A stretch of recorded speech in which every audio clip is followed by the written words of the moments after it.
Let's get ready to rumble at the Red Bull Ring by this man, the world champion Pecco Bagnaia, 46 points clear in the MotoGP World Champion Grand Prix. In the 9 main Grand Prix we've had here at the Red Bull Ring, we're all set for, hopefully, another last lap thriller. All on though. Pecco Bagnaia as he gets set to start from a 5th pole position of the season. I guess perhaps he'll be a little bit more circumspect this time, but you can understand why there's quite a bit of tension. Packed into the grandstands here at the Red Bull Ring. That's been the scene. Turn 10. 9 Grand Prix, as we mentioned here at Spielberg. Only Ducati and Kate. We're ready to go though in Austria. It's full throttle, lights out, and we are going. Spielberg. Side of him, and Viñales had to check up. Look how far back he is. He's behind Bastianini and his teammate.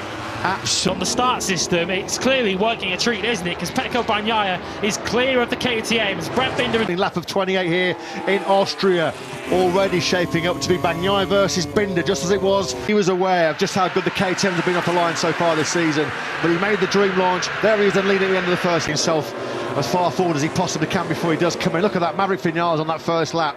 Plummeted, he lost around the Spielberg circuit into turn number 4. Simon, you got some thoughts? Yes, you can see Binder is really... That's Simon, Pecco Bagnaia, he spent the entirety of yesterday's 14-lap sprint at the front, and he said, directly ahead of him, we're looking now from Binder's KTM towards Bagnaia. This was where yesterday Ducati had the biggest... second of empty tarmac behind Binder to the second of the factory KTMs of Jack Miller. Jorge Martin P22, which Jack Miller vacated at the end of last season to move to KTM.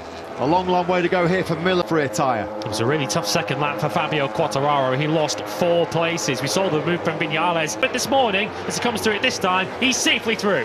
Pace hotting up at the front, no question. Bagnaia and Binder. Bagnaia and Binder with by far the superior speed early on as Quartararo runs wide through turn. That long lap penalty completely erased all that progress that Martin made on the first 2 laps. Too good himself on the front end of that Ducati, and Pecco Bagnaia will know at the back of his mind as he sees on his pit. He's now queuing up behind Jack Miller. This is kind of a familiar feeling, isn't it, for the Australian? We've seen it in recent Grand Prix. 9, Alex Marquez made that look easy. It certainly wasn't.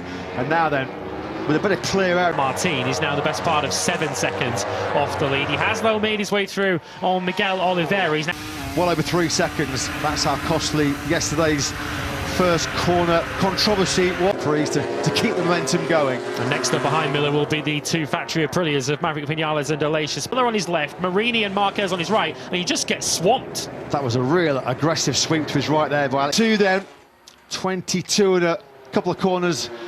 22 laps, a couple of corners of this race remaining. Cares 1.7 seconds behind second spot. And the fastest rider on circuit at the moment is Marco Bezzecchi to close in on this leading pair. And of course, the big question is, how long can Brad Binder sustain this up behind Bagnaia? Grand Prix, and we're on lap number 7, and the KTM factory team are already getting a message through to Brad. For 11th place, so Jorge Martin, after serving that long lap penalty and getting past Miguel Oliveira, hasn't really gone an awful lot further. Something as simple as front wheel weight, to balance the front wheel. So wheel weight on the front tyre rules him out of this Crypto Data Grand Prix. Poor old Miguel Oliveira. Of 2023, but it still feels rather surreal, doesn't it, to be riding on board with Marc Marquez in a battle for third. Morbidelli then sweeps on through. Yeah, amazingly, today is 301 days. Get close enough to think about throwing it up the inside of Bagnaia. 132 from Bagnaia.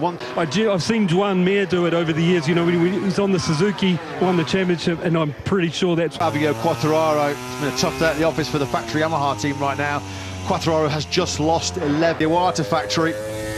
Brad Binder has been able to come back at Bagnaia a little bit in the 3rd sector and 4th of this lap, top 6. And you shouldn't look back in anger, you shouldn't have regrets, but I'm sure Maverick Viñales has to have a couple. You feel like probably try and fathom out a way to pass the Italian, which is easier said than done with the acceleration prowess. In that train up behind him, so if Jack Miller's not careful, he might find himself slipping out of the top 10 altogether by the time this... In terms of tyre management, tyre temperature and pressure, but Pecco Bagnaia on this... Especially well over a second, then you know Brad's in trouble. If he can keep it around a second and then go back in... That's put the British Grand Prix winner up into 7th spot. It feels like every Grand Prix at the moment. Jack Miller's fighting a rear. His teammate Bastianini looks to try and make his way through on the fading Miller, but Bagnaia is just managing. a real big struggle right now, this for Jack Miller. He's a bit of a sitting duck, surely a force to be reckoned with, but struggling on corner entry and braking and turning on that GP23. It's an awful lot of time management to be going on in the second half of this race. It was sector 3 for the first time. His lead is over a second. Big lap 14 then from Bagnaia. 0.1 seconds off the pace, although that's nothing compared to the problems of his teammate at the moment. Jack Miller's about to be overtaken by Fabio Quartararo have been nowhere near in this Austrian Grand Prix.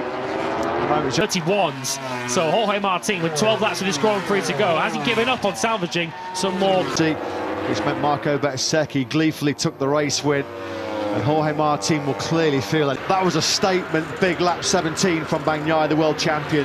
A 1:35 Marini, having got himself back in the corner. Really shocking afternoon. He was just overtaken a moment ago by Marc Marquez. Zarco's down to 40. The softest compound rear tyre available here at the moment. I mean, he's only 0.3 of a second slower than Binder. Ahead of him. Guess that does include Zarco, but he's tumbling in the other direction. So that on the rear tyre, and you can see how much of a slingshot he gets onto the start-finish straight. He's tried it twice up the hill into the chicane. That could cost him drying out the hill, and he drops right into the clutches of Marini. I bet Bezzecchi can find a way through on Alex Marquez, who's defending quite superbly right now.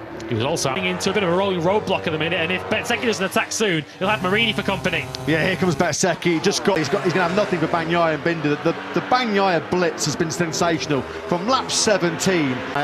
We're starting to see in these latter stages who's got tyre left at the end of the Grand Prix, because there's some riders who are really soft. Like for the boys sat on top of trouble. He should be okay. Alex Marquez is about to lose fourth place, although he's fighting back to the current stars, the current generation. Marini then briefly through on the Gresini Ducati at 10. Didn't even need to wait to have a risky move on Marquez up the hill into turn 1, did he? So Vinales further back. Vinales running 6th. He's 1.7 seconds back down the road. You could just see him there at the back of the pictures. And he's going to score some valuable points in the World Championship here as we follow the World Champion Austria. Just look at that consistency. Lap 3, a 129.8 resistance.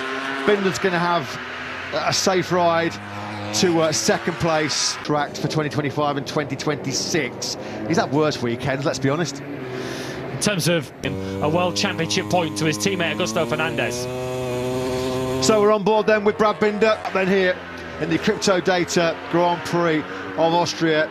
And the data in the record books for him, all this buts, whats and maybes, of course, had he not started 7th and then had to work so hard and spend time to Maverick Vinales, who's another rider who will look back on this weekend as what might have been through the first sector. Vinales cool and composed.